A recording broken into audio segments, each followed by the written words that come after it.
I recently got my DNA test done and found that I am a night owl. So probably that's a part of my chronotype.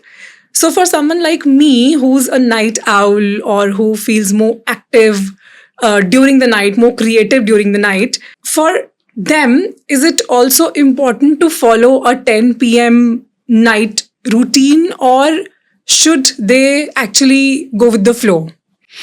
So the chronotype is a very, very interesting topic. I'm a huge believer in the idea of the chronotype. And so I'm a little bit like you. I'm a bit of a night owl, but unfortunately I'm also a bit of an early bird. Oh. So I don't know, between a night owl and an early bird, it makes me some sort of sleep deprived pigeon. I don't know.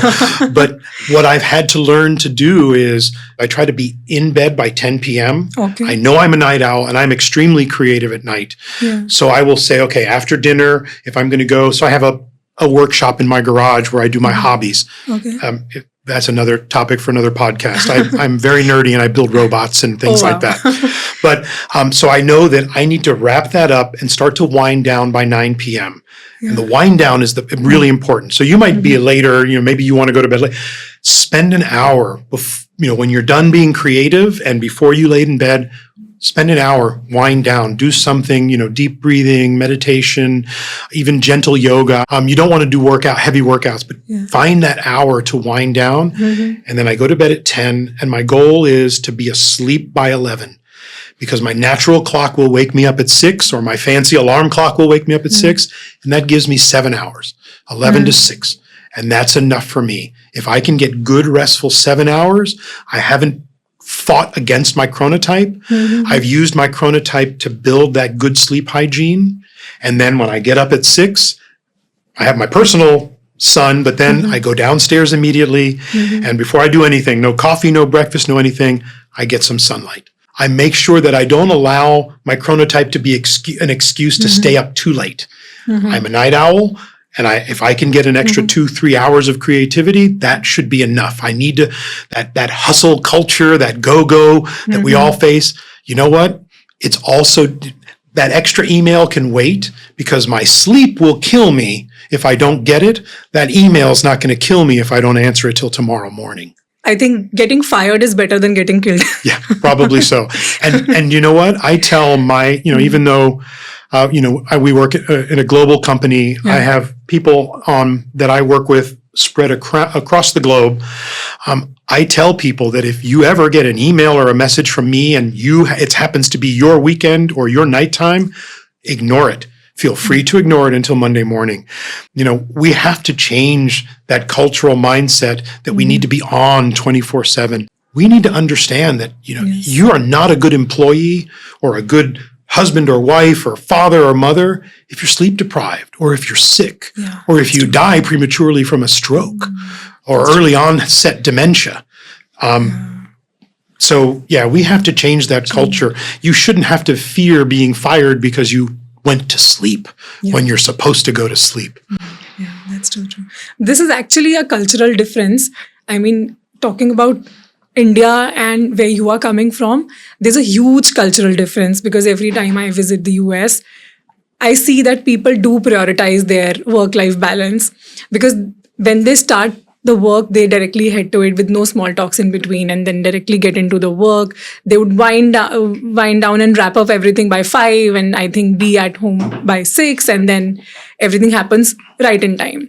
But here in India, because of the hustle culture, because we are, the country, the nation as a whole is currently into development phase and aggressive and everybody wants to be there at the top. There is tough competition, so many startups. So that hustle is in the air, I would say. It's in the blood right now. It's in the blood of Indians.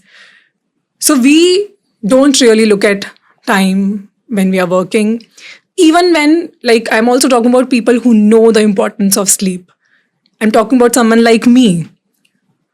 I do prioritize sleep, but at times when we look around, when we see that everybody is hustling and I have to be there at the top and I don't have an option.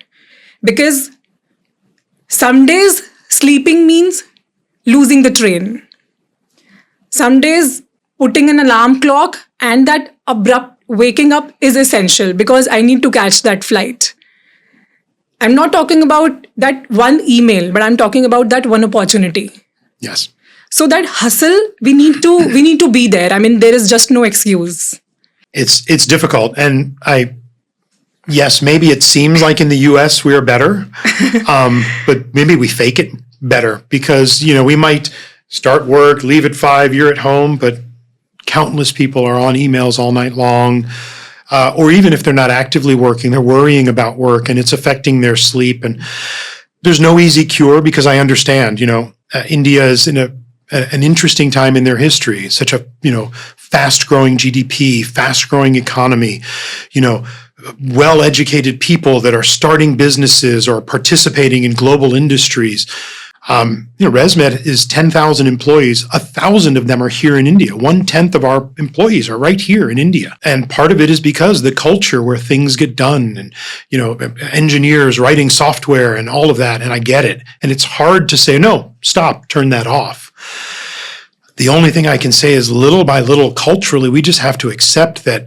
And I know that maybe it's a little bit of an exaggeration, but I find the company or the culture that's going to allow you to have some sort of work-life balance, because if you hustle to make that business work and make that extra dollar so you can, provide for your family, but then all of a sudden you have a debilitating stroke or a heart attack, then what have you hustled for? That's so true. Right? You remember we talked about covering up for your weekdays sleep. Here, we all are covering up for the years of sleep we never had. Yeah. So for years, we are compromising on sleep and then believing that one day when we'll be all settled and everything in our late 30s or so, we'll have ample time to sleep. So we are basically trying to make up for all the years of sleep deprivation. Yeah. That's the reality. But I'm glad that we are having this conversation because things like these will only create awareness and people would really understand that sleeping more would actually lead to better productivity, not sleeping lesser or less quality of sleep. Absolutely. There are studies that show how much productivity is lost from poor sleep. So you might think you're hustling and doing better, but it might actually be taking you longer to be as effective because your cognitive abilities are blunted by poor sleep. So in India, for example, Resmed conducts a global sleep survey every year. Okay. And in India this year, what we discovered was that nearly half of Indians, working Indians, 47% if I remember correctly, have called in sick from work because of poor sleep. Oh. That's the only reason. They weren't sick. Crazy. Yeah. They were just so tired because of poor sleep. They needed a day to just recover. So that shows you that, just that one statistic, the workplace is suffering. If half of the people call in sick one day, multiply that by the hundreds of millions of working Indians, one day per year, I mean, how many hours of lost productivity because of poor sleep? Then you add in the days that they show up for work where they're overly tired, they don't perform as well. More lost productivity. Yeah. And you've heard the terms maybe not just absenteeism, but presenteeism, being present, but really not there because you're not at your best. So it will take time to change cultural attitudes. It always does. Exactly. But if we can raise a little bit of awareness today, maybe someone who unnecessarily hustles a little too much might say, you know what? I'm going to take that extra hour for myself and wind down. Correct. No, actually, there is a lot of scope. Why? Because those who are hustling, they're not hustling 24/7. After they hustle, they have a lot of other things to do. So what they should do instead, I mean, it's just an opinion because I now pay attention to my sleep. So after I do my hustling and after I do like all the work that I need to do, I then prioritize sleep over everything else.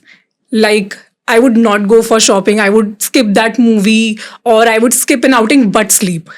So I think only if we pay attention to this part and prioritize sleep more, then I think nobody would ever need to compromise on their work or whatever they want to do in their lives. Absolutely. There's a way to do both, to work hard, to meet all of your responsibilities, maybe even to go above and beyond, but still prioritize sleep. If you look at some of the highest achievers in the business world, I was actually listening to a podcast interview of Jeff Bezos. Okay. And, one of the richest men in the world who built a company that has changed our lives. And he talks about how he prioritizes his sleep. In the morning, he does something that I do, which was really nice. He spends half an hour, 45 minutes in the morning doing nothing.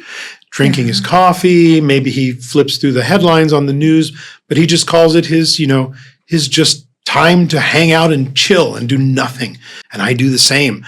I get up, I get my sun, then I'll have my first cup of coffee, and then I'll go into my garage, my robot factory, and do what relaxes me. Wow. So, and that way I find a little time in the morning to do my hobby so that at night I don't have to stay up so late. Calm mornings is the best way to start your day. Absolutely. Even I do that. So I know what you mean. To watch the entire episode, you can head to our main channel, Gunjan Shouts, link of which is in the description below.